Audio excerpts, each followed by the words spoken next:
guys! Welcome to my YouTube channel. At ang gagawin natin ngayon is mag-skincare routine tayo. Siyempre, ang una-una kong ginagamit ay ang Kojic.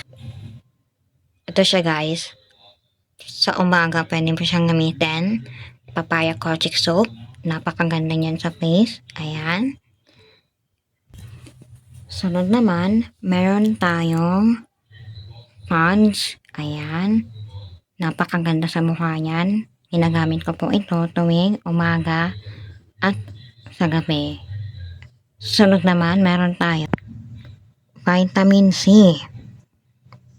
Kahit ganun yung niya, yung sa skin, ito po ay napaka-healthy. Ayan, yung vitamin C, napaka-effective din nito sa ating face para tayo ay kuminis. Last ay Pond's Skincare Institute. Maganda rin to. Bago ka matulog, pwede mo itong gamitin. Yung sa loob niya, papakita ko rin. Wait lang.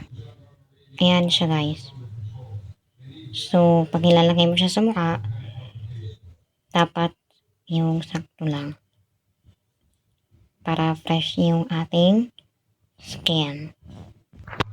So, ayun lang guys.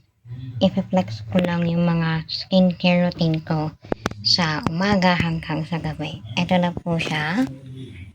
Yan. Dalawang pods pala to ha. Itong maliit. Tsaka ito na pods. Ayan. Ito po yung ginagamit ko everyday. Meron pa pala akong ginagamit na blackheads.